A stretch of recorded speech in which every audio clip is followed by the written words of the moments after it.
अस्सलाम वालेकुम दोस्तों, कैसे हो? मुझे उम्मीद है कि आप सब सही होंगे। आज जो हम बात करने वाले हैं, कुवैत से कुछ बड़ी खबरें निकल के आ रही हैं जो कि आपके लिए ज़रूरी हैं। अगर आप लोग कुवैत में रहते हैं, कुवैत में किसी को बुलाना चाहते हैं, कोई नया वीज़ा निकलवाना चाहते हैं, काम-काज कर रहे हैं, फैमिली को बुलाना चाहते हैं, तो आपके लिए इम्पोर्टेंट है। गिरफ्तारी, चेकिंग और यहाँ पर फ़्लाइट के हवाले से हम बात करने वाले हैं। चैनल को आप पहली बार देख रहे हैं, सब्सक्राइब करें। जितना हो सके वीडियो को शेयर कर दें, कमेंट बॉक्स में अपनी राय बताएँ, वीडियो कहाँ से देख पा रहे हैं। सबसे पहली खबर की तरफ बढ़ते हैं। कुवैत के अंदर कुछ लोगों को गिरफ्तार किया गया है। लगभग 8 से 10 लोगों को गिरफ्तार किया गया है और ये लोग करते थे, जो घर खाता में लोग काम करते थे, उनको बहलाते फुसलाते थे और उनको अलग-अलग जगहों पे काम दिलाते थे। लेकिन उसके बाद में इनको ये बंदे जो करते थे, वो उनको इस तरीके से रखते थे जैसे वो एक बंदिश में रह रहे हैं। अब उन लोगों को पकड़ लिया गया है और साथ ही साथ में जो लोग इस तरीके से रहते थे, उनको भी पकड़ा गया है। अब जो भी कोर्ट फैसला सुनाएगा, उसके होते हुए इन लोगों के ऊपर कार्रवाई की जाएगी। ध्यान रखिएगा, वो लोग भी डिपोर्ट किए जा सकते हैं जो अपने कफ़िल के पास से भागे हुए हैं, और वो लोग भी डिपोर्ट किए जाएँगे जो ये काम गैर कानूनी तरीके का कर रहे थे। तो अगर आप कुवैत के अंदर रहते हैं, किसी भी तरीके से कोई भी काम-काज कर रहे हैं, तो सावधान रहें, सतर्क रहें और ऐसे लोगों से बच के रहें। बात कर लेते हैं, यहाँ पे मौसम विभाग की तरफ से एक अपडेट दिया गया है कि कुवैत के अंदर आने वाले वक़्त में और भी ज़्यादा सर्दी हो सकती है कुछ इलाकों में, तो आपने सावधान रहना है और पूरे तरीके से इंतज़ाम करते हुए रहना है। बात कर लेते हैं, यहाँ पे एक बहुत बड़ी खबर आ रही है निकल के, जो कि काफ़ी ज़्यादा ज़रूरी है, क्योंकि कुवैत एयरवेज़ की जो फ़्लाइट थी, वो कुवैत में आने के लिए आपको ज़रूरी लेनी थी, लेकिन अब वो पाबंदी हटा दी गई है।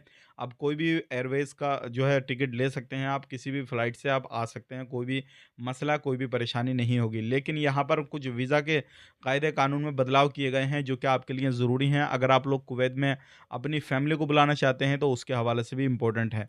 सबसे पहली चीज़ ये है कि कोई भी बंदा अपनी फैमिली को बुलाना चाहता है, तो आपकी जो सैलरी है वो 800 से प्लस जो है वो होनी चाहिए। अपने बच्चों को बुलाए, फैमिली को बुलाए या किसी को भी स्पॉन्सर करता है, तो 800 केडी से ज़्यादा उसकी सैलरी होनी चाहिए। लेकिन कुछ लोगों के लिए छूट दी गई है, जैसे डॉक्टर हैं, इंजीनियर हैं या फिर नर्सेज़ वगैरह हैं, इन लोगों के लिए छूट है, उनके लिए कोई भी पाबंदी वगैरह नहीं है। लेकिन ध्यान रखिएगा, नॉर्मली कोई बिज़नेस वगैरह आप कर रहे हैं किसी भी तरीके से, तो वो लोग भी बुला सकते हैं, कोई इश्यू नहीं है। लेकिन यहाँ पे कुछ और बदलाव किए गए हैं, जो कि ये 23 दिसंबर से कर दिए गए हैं, और ये जो आज की डेट है वो है 24 दिसंबर। तो आपको मालूम होना चाहिए इस चीज़ के बारे में। अगर आप किसी भी तरीके से कुवैत के अंदर कोई विज़िट वीज़ा, टूरिस्ट वीज़ा लेना चाहते हैं, तो उसकी जो केडी फ़ीस रहेगी पर मंथ की, वो 10 केडी है, और साथ ही साथ में इंश्योरेंस वगैरह आपको लेना पड़ेगा। उसकी जो फ़ीस रहेगी वो 100 केडी आपको देना पड़ेगी। तो इस चीज़ का ख़ास कर ध्यान दीजिएगा। अब यहाँ पे बात कर लेते हैं, कुवैत सरकार एक नई चीज़ शुरू कर रही है, और ये उन लोगों के लिए है जो बड़े इन्वेस्टर हैं या काफ़ी लंबे समय तक कुवैत के अंदर स्टे करना चाहते हैं। तो ऐसे लोगों के लिए कुवैत जो है 10 से 15 साल का वीज़ा इशू कर रहा है, जिसमें 10 15 साल का वीज़ा भी जो है विदेशी लोगों को दिया जाएगा, और साथ ही साथ में 10 साल का वीज़ा भी विदेशी लोगों के लिए दिया जाएगा। इसमें प्रॉपर्टी डीलर हों या फिर कोई भी इन्वेस्टर हों, या बड़े पद पर जो लोग बैठे हैं वो हों, या फिर यहाँ पे रहना चाहते हों, ऐसे लोगों के लिए ये सुविधा अवेलेबल है। अब बात कर लेते हैं, यहाँ पे एक बहुत इंपॉर्टेंट खबर है। पहले जो कुवैत के अंदर विज़िट वीज़ा, टूरिस्ट वीज़ा निकलता था, वो 1 महीने का निकला करता था। लेकिन अब ने जो है कुवैत सरकार ने इसको बढ़ाकर 3 महीने के लिए इसकी वैलिडिटी रख दी है। लेकिन पहले ज़्यादातर जो था वो 1 महीने का निकलता था, लेकिन अब हर वीज़ा जो है वो 3 महीने का निकलने वाला है। तो ये काफ़ी अच्छा जो है लोगों के लिए रहेगा। अब बात कर लेते हैं, यहाँ पे कुवैत के अंदर जो वीज़ा के हवाले से एक अपडेट और आ रही है।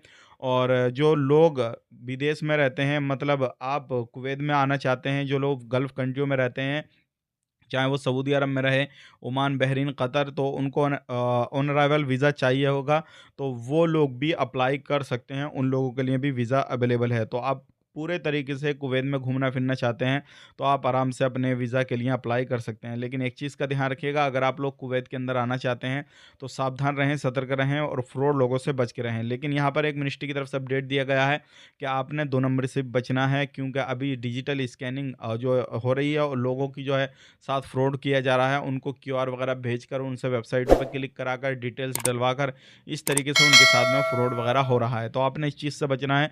वीडियो देखने के लिए बहुत-बहुत शुक्रिया। आज के लिए इतना ही। चैनल को सब्सक्राइब कर लें। आप अपना ख्याल रखें, अपनी फैमिली वालों का ख्याल रखें। Take care. Bye bye.